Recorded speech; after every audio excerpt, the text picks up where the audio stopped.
Hi, and welcome to the Intellectual Adventure Podcast. Today, we're bringing episode 12, gardening tips for the spring season ahead of us. We wanted to come together with something that's going to help prepare people for the weather they might encounter in the few months ahead and the seasons of the area, what they're trying to prepare and plan for the next year. And we just wanted to bring something that could be relatable and both enjoyable to learn about. So we really appreciate you coming today. I wanted to let you know that we're making modifications to our structure for the episodes. We're working on making a new roadmap system for the website to tie things in a little better, make things a little clearer. This is something we're developing in the next few months, so keep your eyes peeled and we'll make sure to make an announcement when things are a little more smoothly cleared out. Thank you very much, and we hope you enjoyed today's episode. Welcome today to the show. We have Jeff leading us today in the discussion. Jeff, do you want to share a little bit about your side of what some gardening innovations are you found, especially for the spring season coming up? Coming into the spring, if you have fruit trees, you need to get your last dormant sprays on them to kill any overwintering pests, aphids and scales and stuff like that. Once they start to bud out, then your opportunity is missed. So that's one thing that I would do. Pre-emergent works really well for weed control.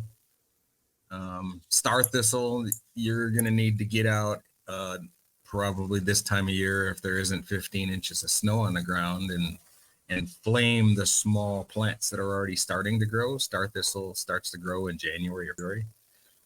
So if you flame them, it'll kill the plant. A pre-emergent will keep seeds from sprouting. It creates a gas layer above the soil.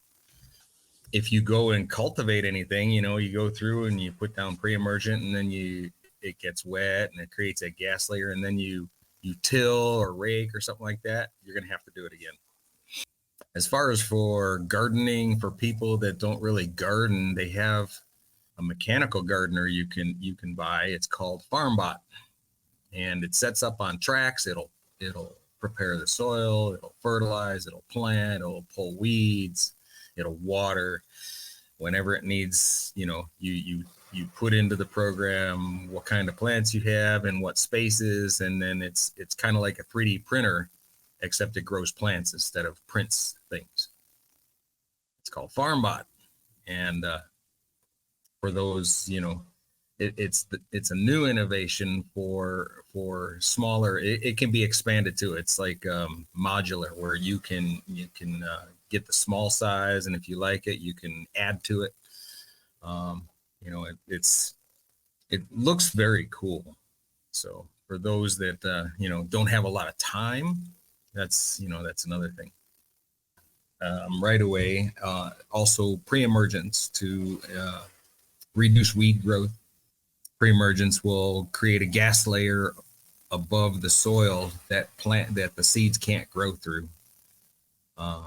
So get down the pre-emergence, and then one more thing. You can get some of your brassicas and root vegetables planted.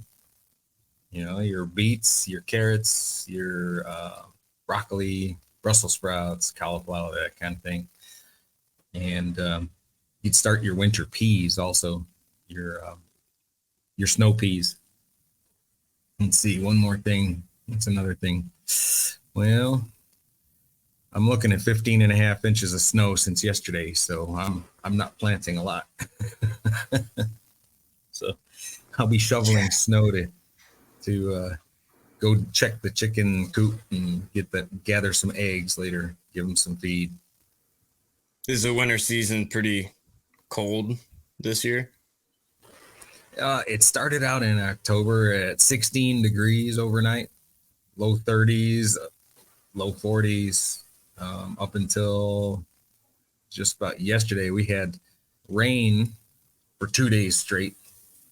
I wrote down my numbers. Let me grab those. We had an inch and a half of rain on the night of the 28th to the morning of the 29th. And then we had another 1.5 inches of rain on the 1st. And we had an 1.5 inches of rain, or I'm sorry, a 1/2 inch of snow. And then last night we had another 15.5 inches of snow. So that gives us about 24 inches of snow for the season. And rain, we're looking at about 29 inches for the season. That's the season started in October, I think. I can't remember the date exactly. So we're doing good on moisture. It's just that they keep letting it out of the lakes into the ocean instead of holding it back. Man, I got off of work the other night. It was like around 2 a.m. The snow started right back up. Just stopped right when I got out of work. I was like, oh, nice. Just made enough of a road hazard, you know. But it's been kind of in and out, at least in Oregon. Like, it's been pretty solid. Donner Summer is a mess. It's still a mess. Sure. It's been a mess all weekend. Since Thursday, a big rig crashed, shut down I-80 right at Donner Summit. So it all backed up, on the Reno side and on the King Vale side. So those people still are trapped there. I've been looking at the webcams on Caltrans, and they're covered in snow. You can't even see anything. Definitely a thing that's worth being thankful for is the road crews that work in those hazards. Like, I wouldn't want to plow Donner Pass. Oh my gosh. Yeah, I've had that job before. I used to plow snow on an Air Force base around nuclear bombers and fully loaded fuel tankers. Aircraft. Some of those flakes and driving in that stuff. I mean, I suppose with heated windows and stuff now, like, it's not as bad as it probably used to be. Nah, those Oshkoshes are still the same. They haven't changed much. No, I guess, yeah, some of because the ice and just the layers up there because it's so cold. Yeah, those plows are 55,000 pounds a piece. The rollover and the wing plows. Crazy. Yeah, we had to keep a bare pavement all through the winter because military aircraft do not have reverse thrusters. They have parachutes and they have wheel brakes. And if you don't have a bare surface or as close to it as possible, then you slide your nuclear loaded bomber right off the end of the runway. That could be bad. Or fully loaded tanker, fuel tanker. That could be a bad scenario. So especially if you're trying to garden in that area. Yeah. I didn't do a lot of gardening. No, I did a lot of snow plowing and then some erosion control in the summertime. Street sweeping, I did that too. So in that period you were more doing utility stuff. Like, we put chips down in the winter and then we cleaned them up in the spring. Well, what's your favorite tool to use in the spring? What would you say should be in the gardener's like beginner kit as a master gardener? Proven so, by the way. Jeff had to clarify. He is indeed the master gardener. A master gardener, not the master gardener. Well, the is a formal. It's the one we know. The one master gardener we know. It doesn't make me an expert. It just makes me knowledgeable. And the best thing about being a master gardener is I know where to send people for information if I don't have it right off the top of my head. I could say, check this book out or go check that out. Videos online videos. There's a lot of homesteading and prepping video influencers out there that have a lot of great ideas, from raised bed gardens in culverts, old culverts and stuff like that, watering troughs for horses turned into raised beds, that kind of thing. Hey, Jeff, sorry, I don't mean to interrupt, but would you actually mind explaining what exactly the Master Gardener program is for maybe anyone who doesn't who hasn't experienced it? Is it like a nationwide kind of thing, or is it more on the West Coast? Because I noticed on the shirt that you showed, it was the University of Nevada. Right, and most of them are affiliated with the university system. My aunt is a master gardener back in Illinois.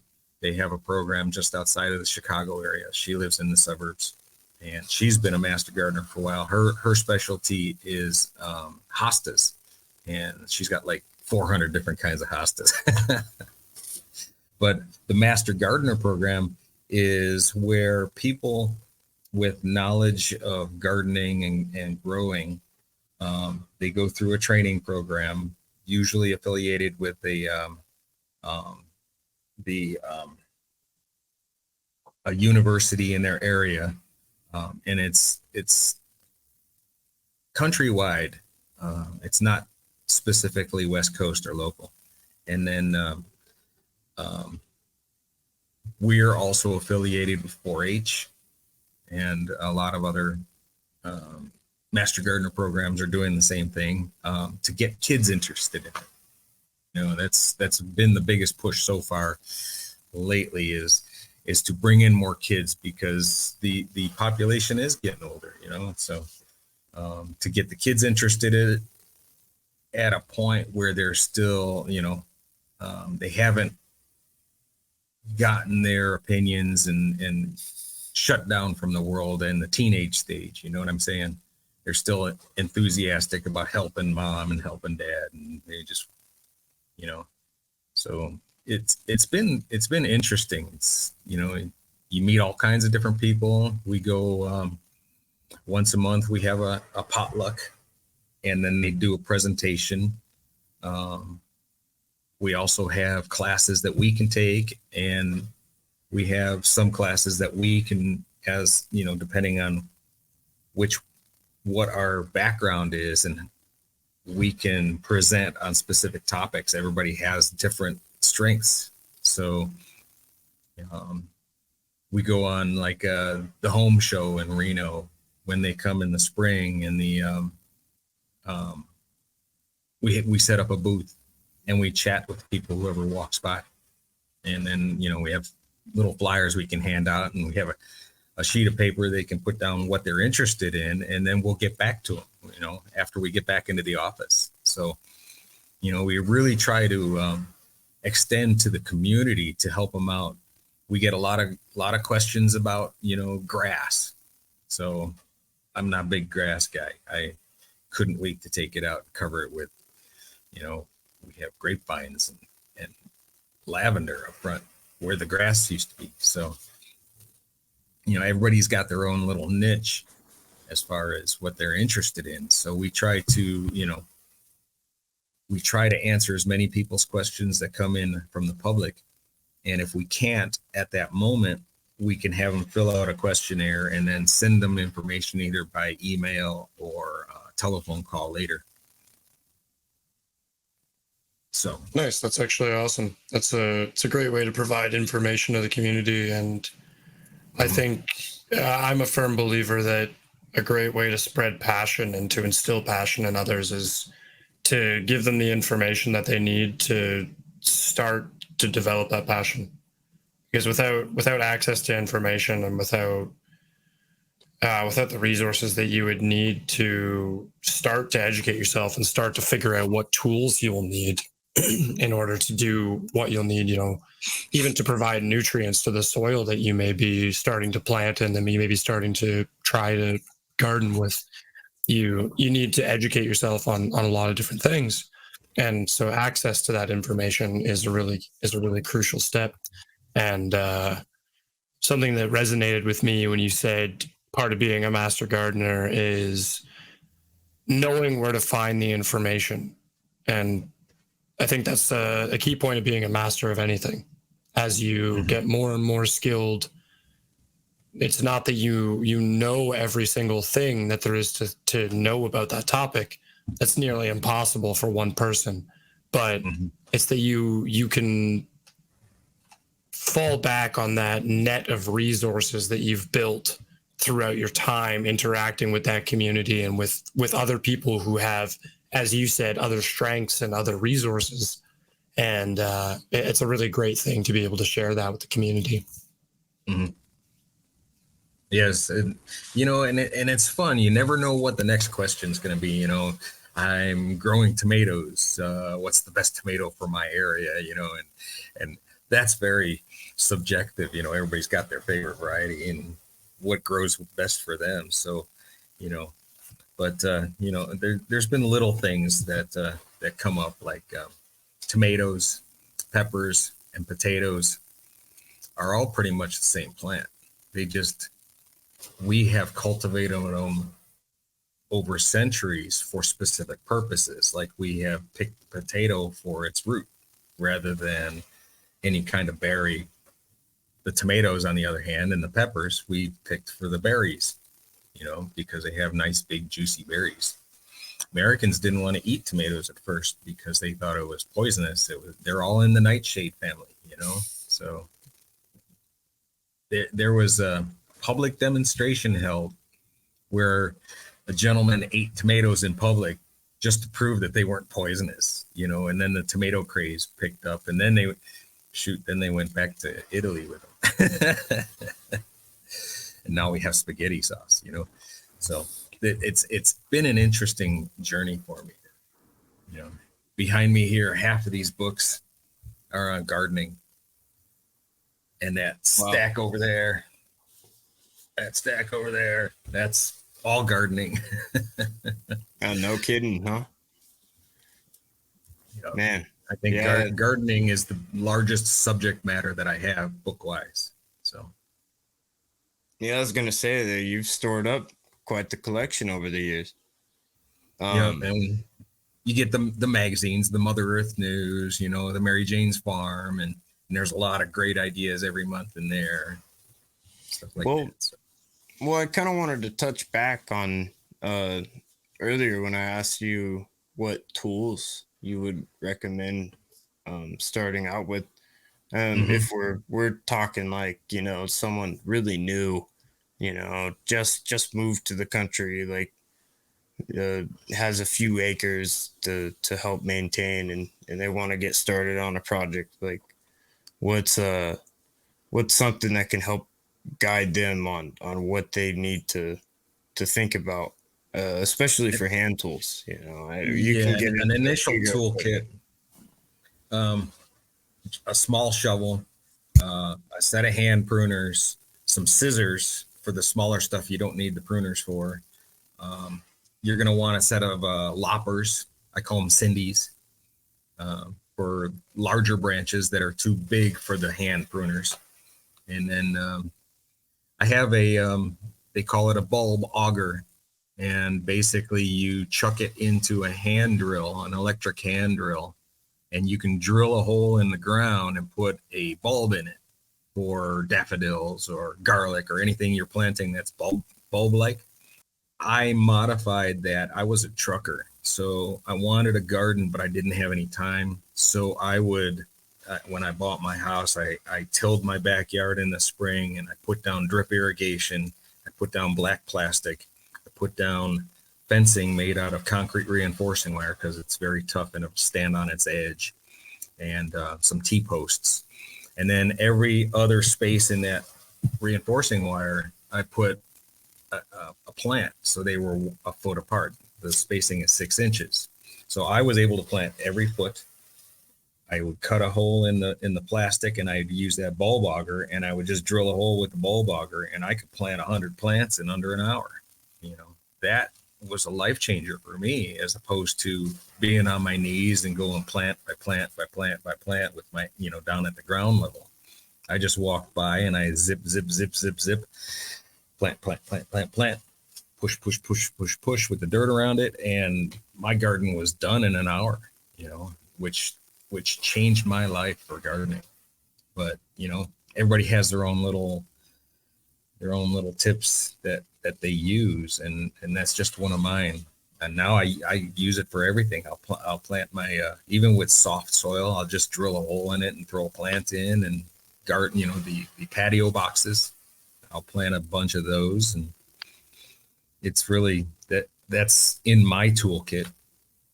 but you got to have an electric, a rechargeable electric drill. And I've tried different varieties, and the longer ones, about 18 inches to 2 feet long, are great because you don't have to bend over. It'll reach the ground while you're standing.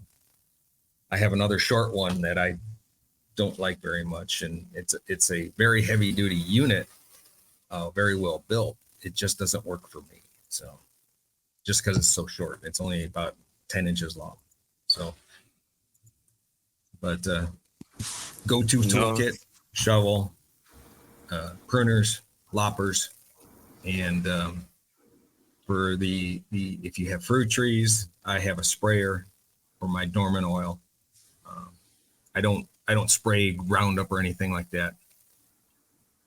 I don't care for it. I try to keep the bees around, and spraying that stuff just kills the bees. So core right there, and that bulb auger in a drill, that's my core. Yeah, that bulb auger is a super vital tool. Yeah, I remember I'll go get one and show it to you here in a few minutes. And as far as not hand tools, you're going to need a shovel with a round point. You're going to need a shovel with a square point, a rake. I use 2 rakes, and I use them like my hands. I'll put them underneath my armpits, and I'll use them both together. I could pick up a whole pile of leaves as if they were my hands, only much bigger and farther out. I don't have to bend over to pick up leaves. I just scoop them up with both rakes together and pick them up and put them in wherever I need to. So my cousin taught me that. I'm going to have to run. I'll be right back. Yeah, no problem. Thank you, Jeff. We'll go ahead and introduce Benjamin into our next point here. Benjamin, I know that you've had a little bit of gardening endeavors, but not too in depth from what I hear. Would you like to share any ideas that you have, maybe that you want to try to learn about? Or are there any tips that you've heard along the way that you just haven't had a chance to try yourself? As far as gardening goes, not really, unfortunately. As I was kind of talking before we started, I do have some experience doing like some field work. So my grandpa used to own a farm, and he did a lot of his primary crop was like hay, and I think it was maybe alfalfa. It was primarily for feeding animals, basically feeding animals. I don't know where I was going. Brain's a little slow, but I spent a lot of time there, kind of just learning how to bale hay. I've done a lot of different handiwork. While I've not done a lot of gardening itself, one thing I can say is if you are looking to, if you want more experience in gardening or in agriculture in general, even just getting work as a field hand, I would suggest probably is going to be one of your best ways to make connections with farmers and be able to kind of get yourself in there and then learn from them if you find more interested in it. I think, because let's be entirely honest here. If you're going to farm, if you're gardening, if you really, really enjoy it, that's great. But also it's manual outside, you're in the sun, in all sorts of conditions, having to tend your field, whether it's raining,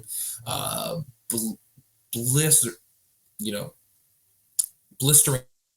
There's going to be all sorts of different climates you're going to be in, and you're going to be outside. So for me, even just going out and baling hay, like having to throw it up on a truck for, over 8 hours a day, it's exhausting. It's working. Not everybody can do it. I evidently only did it for a little while before I decided to shift careers. But I still believe that, going and actually just working with, local farmers when it comes time to harvest or plant, that's going to be a good way, I would think, to make those connections. Let's see. What Jeff was saying about when it comes to the master gardeners, I think starting at a young age, getting kids engaged, especially like if you're in preschool or even up to elementary school, as he was saying, before they get their sass and their wits in middle school. I think that's a good zone by which kids should be experiencing gardening. I remember back in elementary school up in Quincy, we had a garden right next to the school that, teachers would take us out there and they would show us, oh, here's how, we're going to plant some stuff. We're going to use fertilizer. Here's what fertilizer is. Here's how it helps the plants.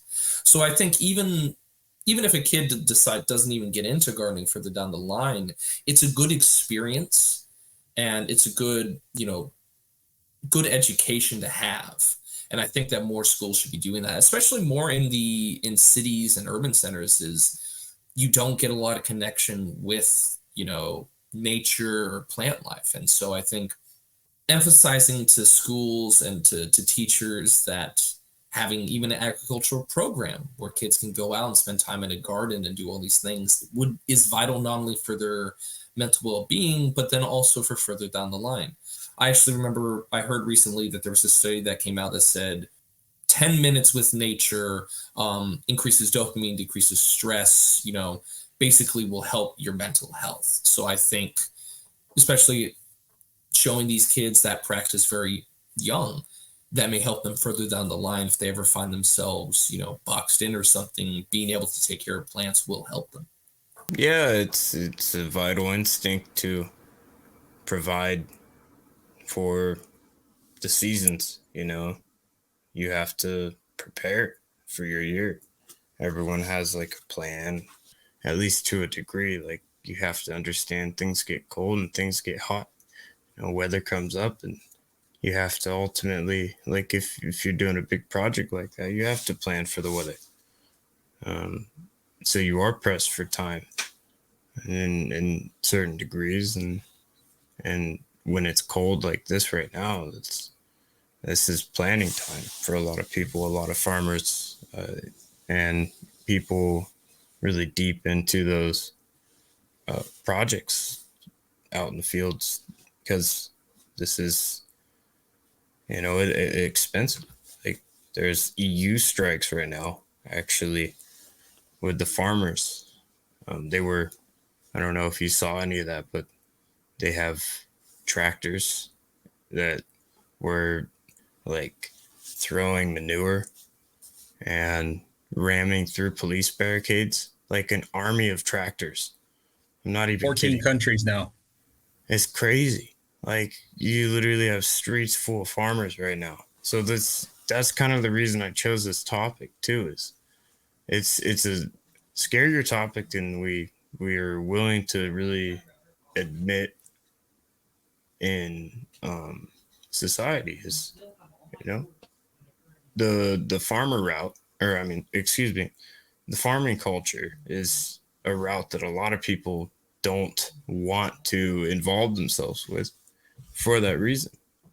There's so many hoops and so many financial risks on those large scale projects that, and then you get into the area you're at. If you have bought out land, you're dealing with those chemicals in certain places. So yeah, it's really a tragedy that there's not more rights for those men and women doing that, especially on the market. Like I don't think one company should own that much land to that degree.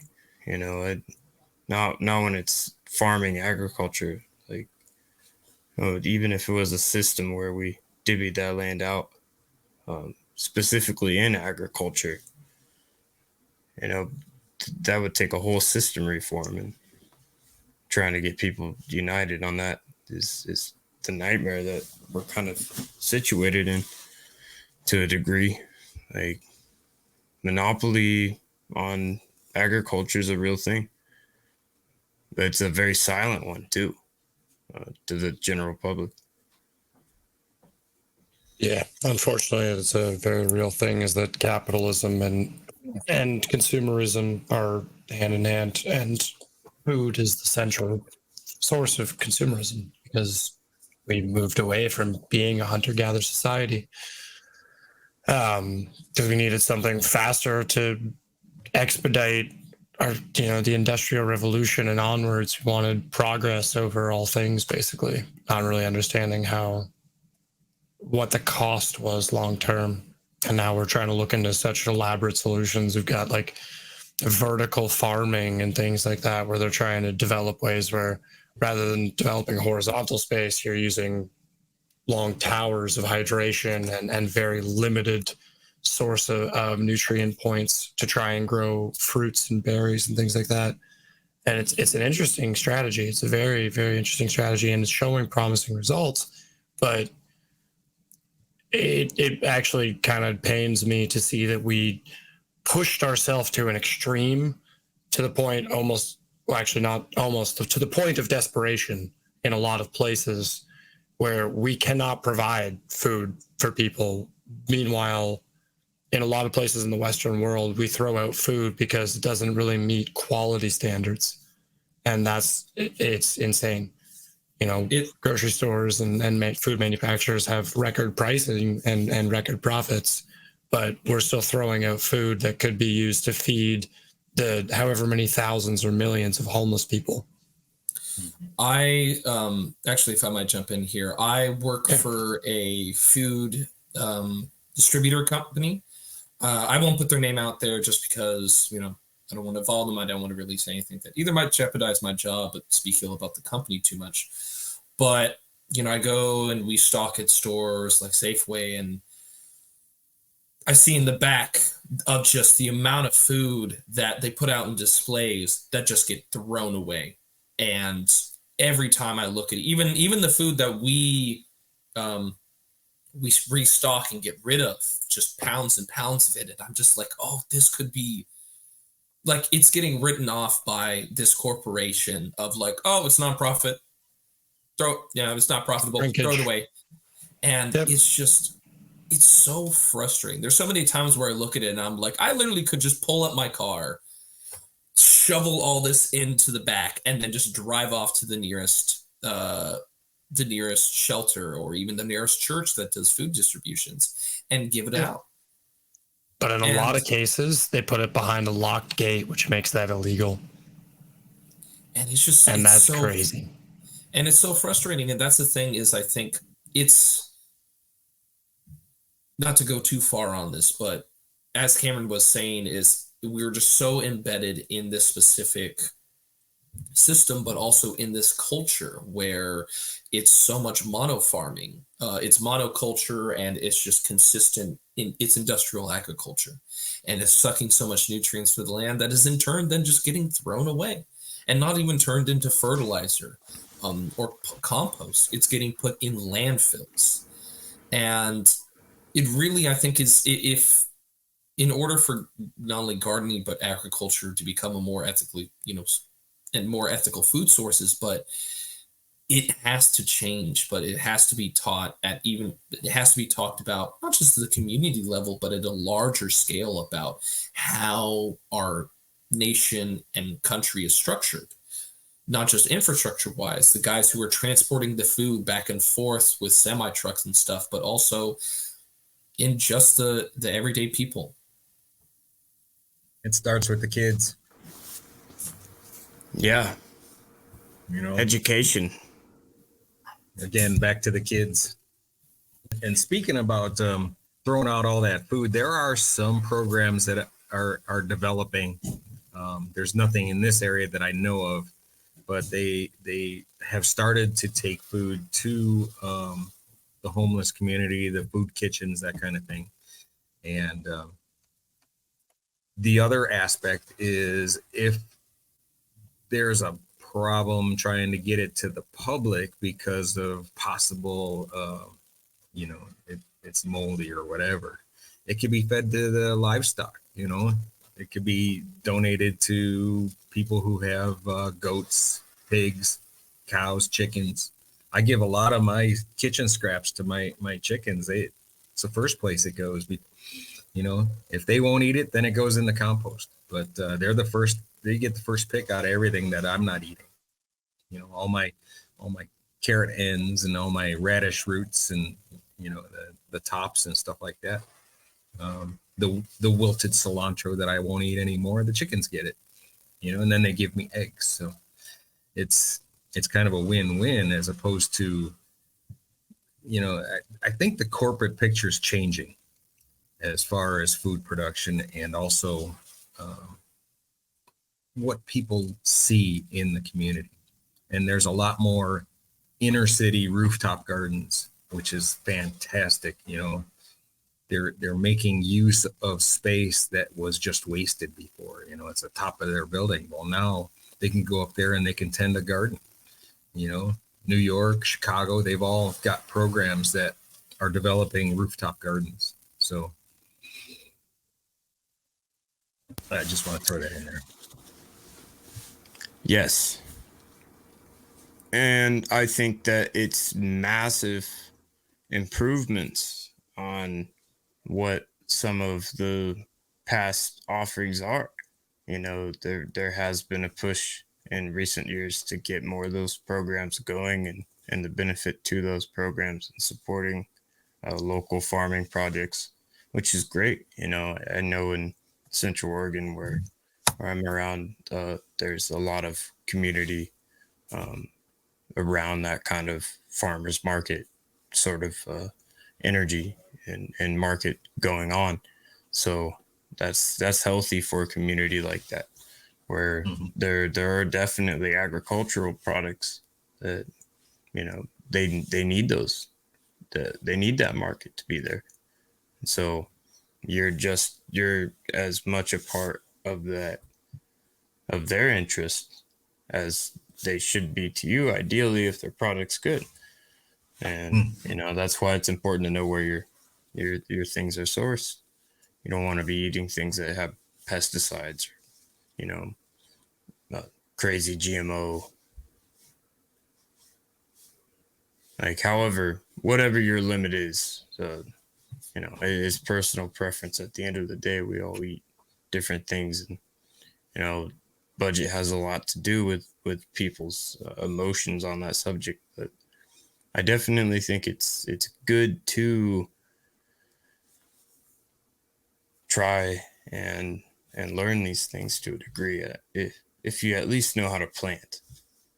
The basic premise of the act of planting, like, things vary between the different types and the different environments. So reading up and understanding, like, what is going to work best for your environment is essential.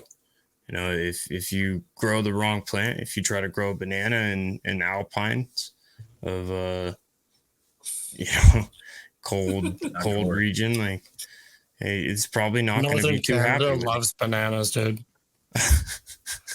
We're actually a chief exporter of plantains and bananas. Yeah, it's And not little plants known versus fact. zombies here. Little known facts.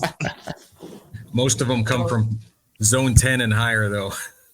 Yeah, don't quote me on that. Don't look into Canadian bananas. They're not it's top secret. There's not a lot of zone Not 10 anymore, up in Canada. apparently. Thanks, guys. Secret's out. Secret's out. Jeff, actually, I want to jump back a little bit further. Yeah. Cactus and Cameron, you guys should be able to have your say in the initial topic. So I'm just going to make this last question. You mentioned dormant spray very beginning when you were talking about, you know, if you have fruit trees. What exactly is that? You know, what is the difference between perhaps, like, when people think of pesticides, they think of, you know, crop planes flying low across fields, just dusting it with you know, pesticides and such, versus what is something that you might use for your own plants that perhaps is a little bit more causes less of a risk for your health? Yeah, that's a great question. I use a liquid copper. It's called Liquicop. It's a commercial product on the market. There's also neem oils that I don't use the pesticides, even though this is technically a pesticide. It's not made from petroleum products. It's more of a natural. Neem oil is a natural product, and basically what they do is the oil will smother the insects that are overwintering on your fruit trees, and the ground around them. You know, the insects will just hunker down until spring comes, and then they start reproducing. So the dormant spray is a way to, you coat them with the neem oil, which is organic, and it smothers them. It reduces their numbers. You're never going to get rid of all of them, but it totally reduces their numbers. Down in the Sacramento area, I was zone 9, and I would spray on Thanksgiving, Christmas, and New Year's. Up here, the season's longer, so I've already done one spraying in January on a nice day. And then once the snow clears up and it dries out, then I'm going to do another spraying, because I can see my trees are looking like they want to start to bud. So you got to get it before the trees bud out. Otherwise, it's too late. Those insects are already coming out too. So just for reference for our viewers' sake, the reason neem oil is natural, it comes from the kernels of the neem tree, and a neem tree has, oh god, I'm going to get the chemicals wrong, azadirachtin, sialin, picarin, and a couple other chemicals that are technically pesticides, but it is a natural plant occurring oil. It's a vegetable oil from neem trees. Mm-hmm. And then the liquid copper, that's a different product. It's got a little, it's kind of like,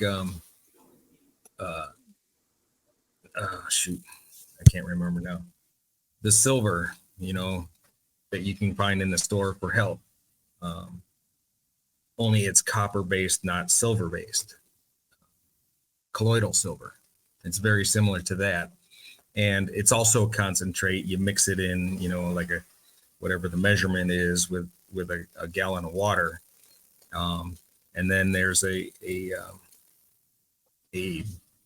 horticultural soap that you can use also, which is organic. And the soap will help everything stick better to the tree, to the insects.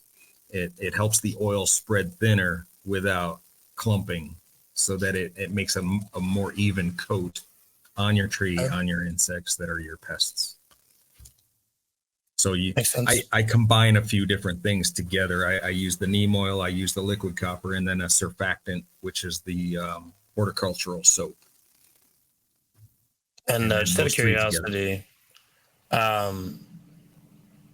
health adverse effects of copper. I'm assuming it's a dilute, so it's probably pretty minimal parts per million in terms of copper. Right. And it's not going on your fruit, because the fruit isn't even budded out to become fruit yet. The buds are still closed. It's preemptive, and you'll eventually, that'll all get washed away. It's just through. Yeah.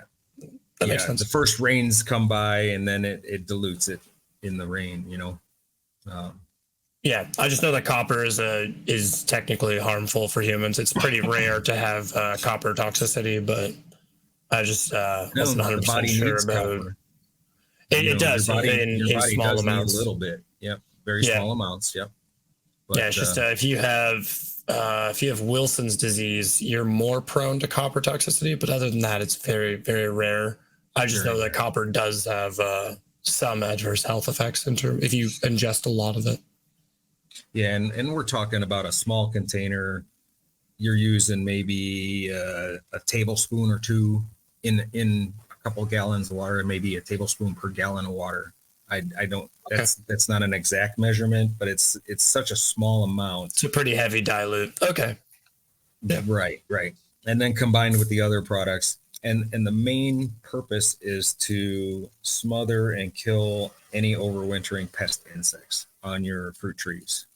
So Cool. you want to do the bark, you want to do the branches. Once the trees start to bud out, then your opportunity is lost. So They'll already have infested the tree more or less. yeah, they've already woken up. They started moving around. They started breeding, laying eggs, that kind of thing. So Yeah, so you just have a recurring problem at that point. That makes sense. Yep. Cool. That was really insightful. dormant sprays. Yep. That'll.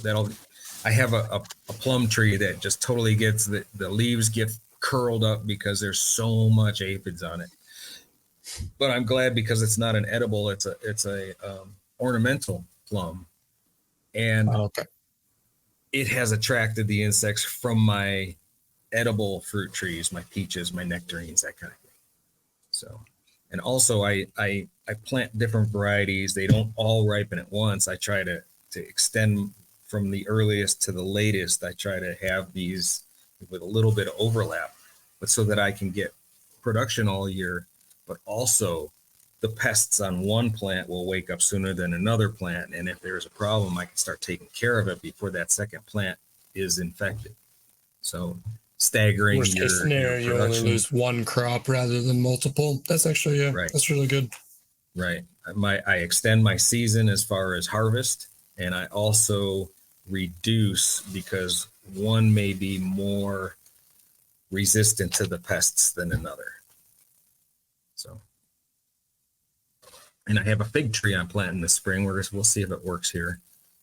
I tried an almond. It didn't quite make it. I have a banana. It's in the greenhouse. It's not an edible banana.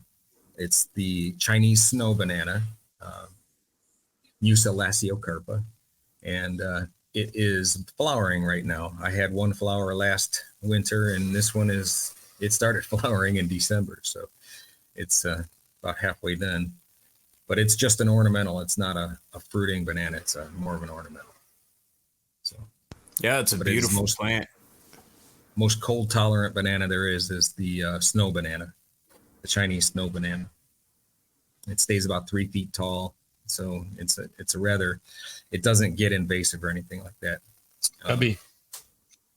I'd like to get another greenhouse that I could open in the summertime and close up in the wintertime and start growing some edibles, some multi-wall greenhouse. But the temperature's got to stay up at probably 45 or 50 degrees at night. Otherwise, it's going to die. The bananas do not like cold and wet. They like warm and wet. They like the heat. So, Tell that to our secret Canadian bananas. yeah. Yeah. I bet you keep them inside in the wintertime. Yeah, we have to. I kid you not, though. There are people all over the country that will dig their bananas out of the ground and put them in their garage, put them in under their crawl space, bring them back out in the spring and replant them and produce bananas. And that's very dedicated because those things are just full of water and they're heavy. But Yeah, that's there's no risk of shocking the plant when they're doing that. well, they're I guess, starting to go there's a dormant lot you can anyway. do to minimize. Yeah, I was gonna say there's a lot you can do to minimize the risk. So if it's already starting to, And Yeah. bananas are very durable plants. I mean, you can dig it up and replant it in the spring, and it'll come right back once it starts to put out the roots. that's interesting. Basically, if you can overwinter the main stem, you can produce bananas. My problem in the zone 9 down in Sacramento, I had some that would produce bananas, but my biggest problem was in the winter it would get too cold and then the stem would turn to mush. One freeze event and all that water freezes, it tears the plant apart, and then it turns to mush. And then you don't have that main stem that'll produce bananas for the next spring. So I got the coldest, hardiest bananas that I possibly could, and then I planted a bunch of them. So I did. Yeah, the tried- freeze collapses the cell structure. Makes sense. Yes. Yeah. They're just pillars of water is all they are. But I love them because I get such a calm feeling around them. They're just peaceful for me. So Oh, that's beautiful. but there are I started with the bananas. There was a web group, bananas.org. And they would, and all they talk about is bananas and how to grow them in places that you shouldn't be able to grow them. So, I got some great resources from it. Well, no, that's awesome. I think touching back on the whole pesticide thing too, it's interesting seeing that's another way of looking at it, is nature provides, right? There's not always terribly negative natural pesticide solutions that, again, like you can apply things that aren't going to be heavy dosages of Roundup level effects where it's going to harm the ecosystem around it to a degree where it's toxic, it's unlivable. So that's just something to highlight, like you're doing there. It's in proper practice and with research, like knowing what your plant thrives with. Like that's really what I've gathered from talking to multiple farmers over the years about this stuff. Like I haven't read a lot of these books, but the general consensus is making sure you know what you're planting, what that soil looks like in your area, and like knowing the hard facts basically of what you're working with, and then taking those and putting it together the best you can is really the best start, and then seeing what your results are, like starting small. So I'm here and listening. Cat's just bugging me. I saw you just pop up. I was like a marionette, or yeah. It's the cactus. Cat's just bothering me. I definitely think that cactus has some points that we haven't gotten into. If he'd like to kind of dive into his side of the story with our spring gardening. Well, I don't do a lot of gardening myself, as I don't have a lot of time, but I do happen to live in a place where they really enjoy growing their fresh fruits. So I live in the Okanagan Valley in Kelowna. Just casually name drop my location. Find me there. But we grow a lot of different things.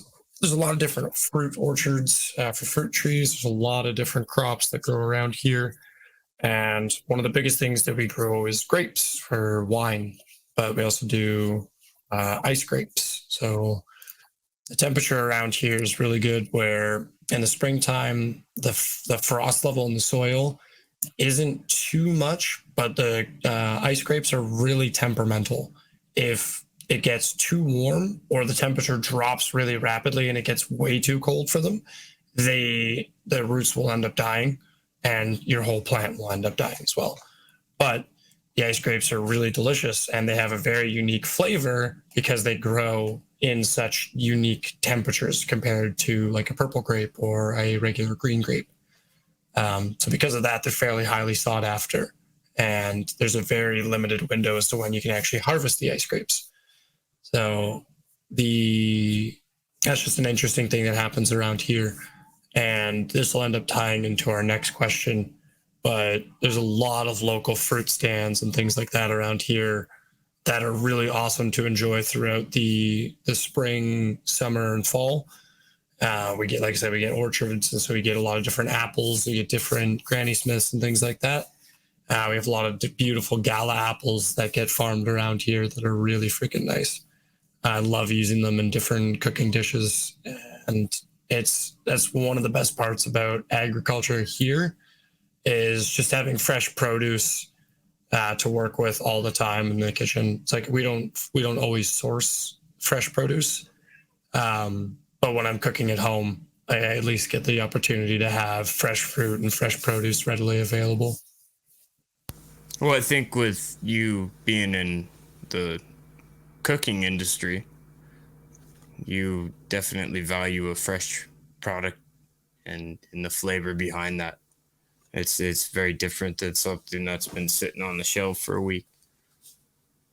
Well, yeah, and as an aspiring chef, you look at your ingredients and you can just kind of tell when your strawberries are this big and they're perfectly round and they're all exactly the same and beautiful bright red, but then you taste them and there's almost no taste to them. And it's just like, well, that's kind of weird. These perfectly uniform strawberries, bright, beautiful, juicy, should be a delicious strawberry, just doesn't have that same flavor because it's factory produced or like factory farmed is the correct term.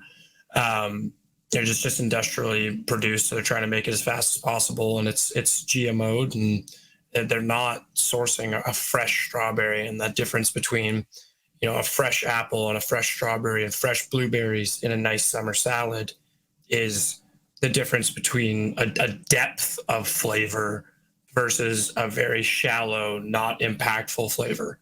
And you try and make it into a dressing and you end up having to use 2 to 3 times the amount of a fresh ingredient rather than a flavorful ingredient because you just got it from wherever they sourced it from, where it's in season, but chances are it's being produced in a greenhouse or it's being mass produced, and it just doesn't have that same quality that you're looking for. Yeah, sure. And that's part of the problem is it's not the same product it used to be when it's engineered like that, when it's factory farmed like that. It's like one of the culinary chefs I worked with before said that there's strawberries in, I think it was Italy.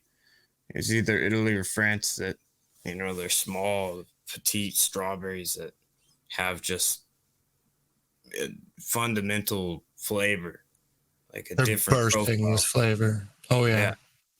I always thought that was interesting how diverse even just one similar type of berry or nut can be. Oh yeah, it's because the reality of it is, and this is kind of a Western culture reality. Other countries have figured this out a little bit better than we have. In Western society, we have a habit of wanting fast and pretty, as Jeff mentioned in the chat. There is we value appearance over actual quality, and we think the biggest and the brightest is the best. And often that's not the case. Often your smaller fruits have a much more concentrated flavor. Your sugars are and there's some niche cases like rhubarb. Yeah, rhubarb grown in absolute darkness is some of the largest, sweetest rhubarb available. But that's just how rhubarb ends up working out, but how it distributes its sugars across its stalk, and how when you grow it in darkness, it reaches for the light. So you end up getting incredibly long, thick stalks of rhubarb. But again, that's one of the niche cases. But for a lot of things, your smaller products are more concentrated flavors. And if we always sold people, a pound of strawberries, but they're much smaller versus your genetically modified and your genetically altered, much larger bulbous strawberries, we can get much, much more larger bulbous strawberries. Well, now you can sell 3 packs of 1 pound strawberries instead of 1 pack of 1 pound of strawberries that are actually good. So, we've truly valued fast production over using ingredients when they're in season and valuing those ingredients when they're most usable. Yeah, we try to force transitions a lot. And that's kind of like where the art of farming is interesting, because there's things like mentioned before in our earlier conversation before starting, like cycling, tricking a plant into hibernating or going through a cycle where, that might not organically happen in most cases. So having those self-engineered situations definitely introduces a whole different playing field for the use and the possibilities in that. And I think that makes it like an art in that sense, because you have to distinguish what makes sense. Like Jeff was saying before, each person has their own style to what they will find works best. Maybe it's because of their environment. That auger idea, maybe your soil is too rocky, and you have to really cut through with some tractors or hand tools and grind on it. So, there might be aspects that are different than what circumstances you're dealing with. So it's hard to convey without knowing the facts. And that's partly what I was saying earlier, is gathering those facts that you have and knowing what you're planning to plant. It's definitely essential. And something we haven't touched on is critters. Like, deer are probably the most universally hated thing from a farming stance, other than, like, I don't know, snails. Rabbits. Like, there's quite a few. I mean, For crops, depends. I might add. Yeah, well, Livestock, it typically becomes coyotes. Yes, but livestock's a whole different thing. Yep.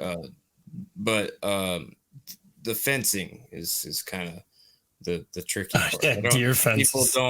I don't think they understand a lot of times that the deer can jump, man. Like, 6.5, 7 feet. No problem. A problem. No. Not a problem.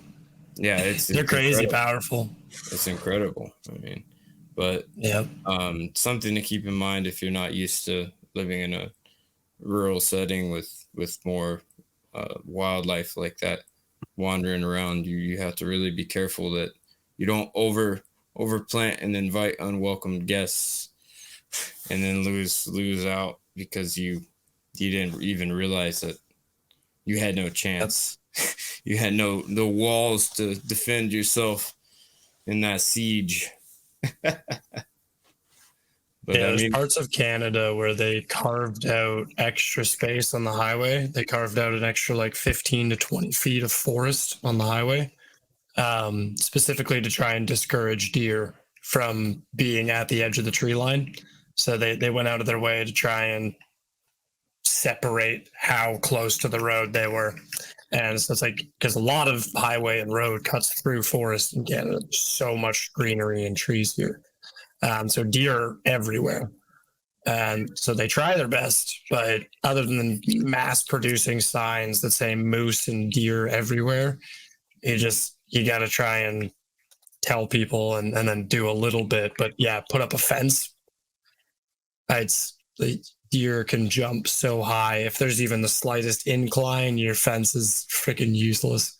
you know what it sounds like? Sounds like Canada needs a wall. Just all we gotta along build the a whole wall roadway. to keep the deer out. Yeah, make Canada great again. Let's build a deer wall. Yeah, just become the agricultural powerhouse. The deer are destroying my trees. We actually killed every single deer in Canada.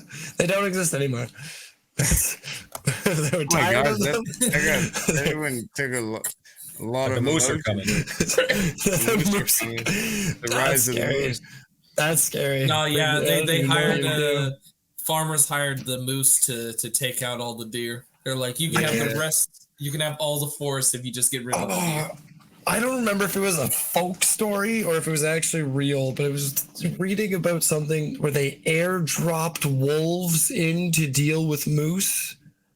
Or it was like they air somewhere. I don't think it was like it might have been deer, but they had like a rampant population and then they ended up airdropping in wolves. It was wild. Baffin Island. Baffin Island's got a wolf population. It might have been, but hold on. Let me see if I can just internet find this, and then we can transition out of that. Oh, that's super funny. Imagine you're just you're just a little critter just chilling. All of a sudden you look up and you just see this fucking wolf coming down on a parachute. Just No, okay, it is a real thing. Canadian wolves airdropped into the U.S. to combat moose problem. tactical wolf insertion.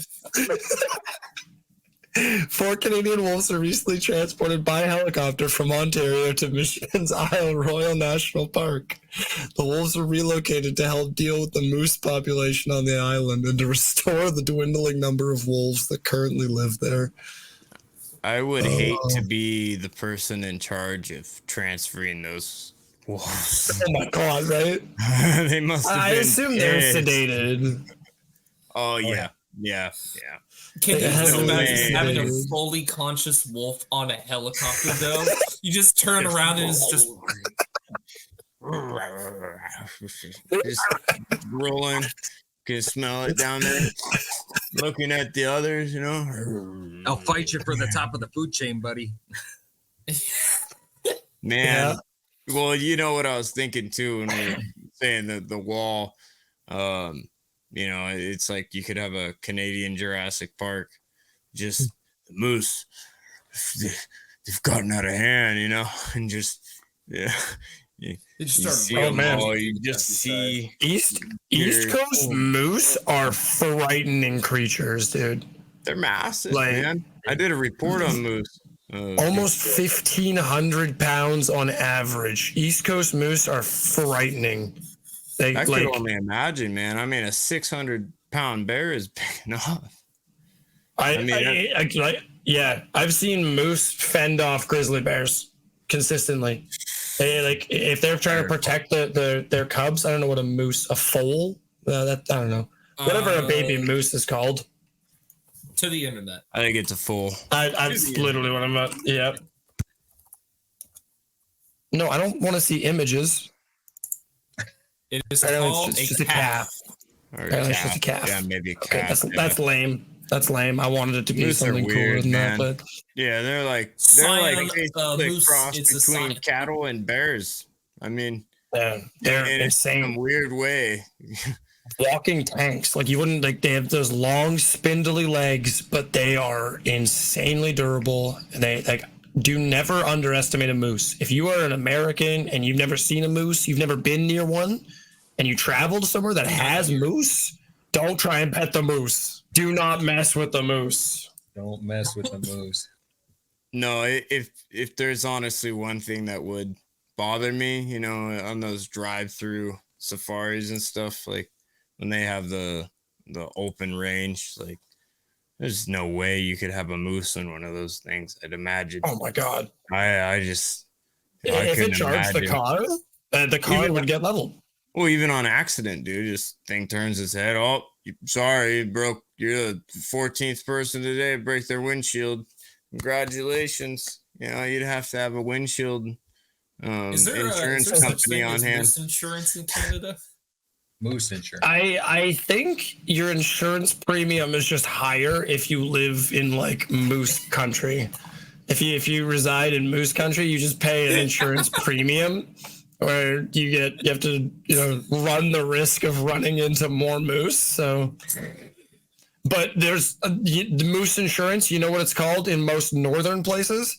It's called a bumper guard or a brush guard, and it's a thick metal pipe that goes in front of your truck, and it's hopefully protects your truck from the impact of hitting the moose.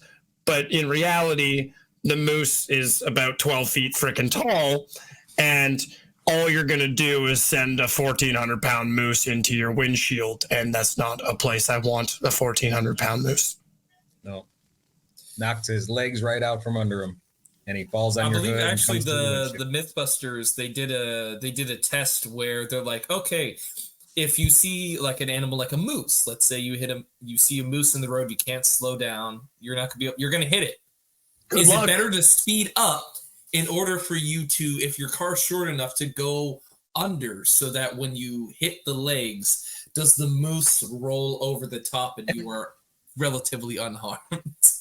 There's something wrong with those guys. What was the verdict on that one? Moose. They actually made a They got a lot of moose. size. A mock moose.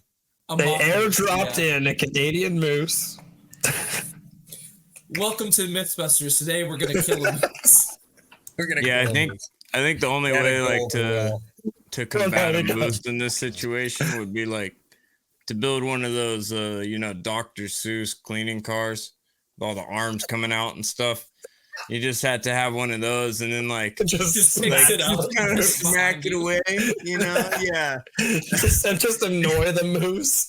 It just like have gyroscopic pivots on there, and you're just having a smooth ride, and your arms just slap it away. So Elon Musk and Otto Octavius are about to get together to make a car. It's so stupid it would work, man. Moose You proof know, car. like I could. See My that being a money's weird still on trend. the moose. Yeah, Full speed Oh, yeah. moose. Oh yeah. But add like laser pointers, make it a little light show. laser fingers. Go for the eyes. everyone knows moose like to rave. Yeah. Dude, I've seen. Hey, listen, man. I've been to. I illegally went into Canada and I happened upon a moose rave. It's wild, man. The best rave I've ever been to. Moose rave. I've seen an elk rave. That's it. A couple hundred head of elk on the middle of the highway up in Oregon, God. northeastern Oregon. Cameron, huge That's beautiful. flock of moose or elk. Yeah. I Well- kept catching something out of the corner of my eye, something white on the side of the road. It's like, what's that? We've Then gotten there's very one laying far in the off middle of the topic. road right in front of me. It's like, Yeah. oh, it's an elk. Oh, look, there's 100 of them. I better stop. Yeah, Let I them think- go by. It's just like the airdropped wolf. We've kind of airdropped gardening in moose territory, and then the moose just screwed it up. Didn't even stand a chance. Gardening wasn't as cool as moose. That's what we've proven in this show, and I think that was the main point of our The topic today, was to conclusion just of tell you gardening is that moose are cooler. that you can prepare for deer, but you can never prepare for moose. And the moose are coming, and they will find your garden, and they will. They're moose on the loose. They're moose on the loose. Man, I we'll have to get into kind of old species of animals at some point. Discussions like that. Wildlife and things like that. There's some other things. I wanna Respect for touch on. wildlife. Oh yeah, Oh, but as far as gardening tips, there's a few good ones we had for you. A few funny moments, I suppose, where we totally didn't even get close to talking about gardening, but we enjoyed it, and I enjoyed it. And now I you're all bear definitely- aware. Yeah, and bear aware during the awakening of the grumpy ones. They may look funny when they run, but they do weigh a ton. So I love Okay, Dr. watching bears Seuss. run, man. Yeah, I don't know. I'm Oh, a Dr. Seuss, They but look, I they probably look should exit so out. goofy with their freaking so funny. sideways gallop, but they're that's- so lethal. It's so deceivingly funny, man. I Nature gotta watch nature it. played I a wanna cool laugh. trick Oh yeah, in making picture. bears so cute. Oh, I want to see your picture at some point. Maybe not right now, but Well, it's a picture of a guy on a bicycle riding downhill hard, and the caption says, "Sometimes you have to find the motivation, and sometimes the motivation finds you." And he's being chased by a bear down the road, and he's pedaling as fast as he can. He's like tucked in, and sometimes motivation finds you. it's one of my. oh wait, biggest sorry, I think fears. I have it backwards.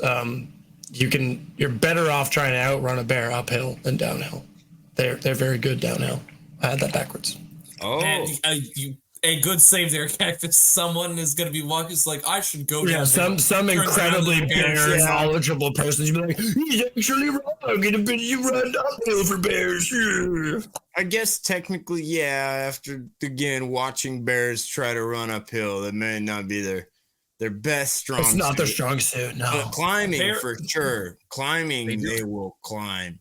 They do have 4-wheel drive though.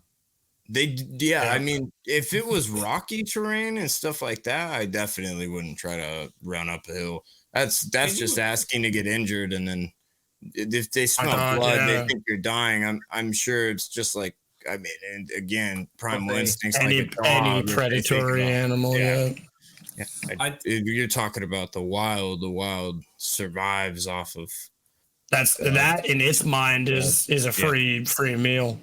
Something again, bleeding is something it can track. Again, before Ben, if you want to add something, then we'll close out this properly. Oh, I for our was just next going to say, subject. imagine trying to run downhill to outrun a bear. You turn around, it's just somersaulting down towards you, curls itself up into a ball and just accelerates. Yeah, I would absolutely love to. I would love to ride a bear if that was ever possible in life, man. I would never do it because I'm never gonna. All the people that are casual with bears, I'm like, I like animals, but I'd much rather have an elephant than a freaking bear. The bears are way too unpredictable, man. Like even the people that are the closest in history that we've documented in recent times, like bears just are weird, man. When they're grumpy, they're grumpy. when I see those TikTok videos of the people, and it's like, oh, this is my cottage bear. I'm just like, get the dog away from the cottage. Better left in the wild, if you ask me. With that said, thank you guys for being a part of the show today. And honestly, I think we really enjoyed this one. I think that Cactus wants to say something before we close out today. Cactus. All I wanted to say was thank you all for joining us on an intellectual adventure. Thank you guys. Take care. Thanks so much for being part of today's episode with us. We hope you enjoyed, and you know the drill. Submit anything if you'd like us to talk on it. Go check out our website for the latest information and updates, and make sure to comment and like the videos if you can. It helps our algorithm and it helps the networking side of things for other viewers who might be potentially interested in the content that we're presenting. Thank you again, and until next time, this has been the Intellectual Adventure Podcast.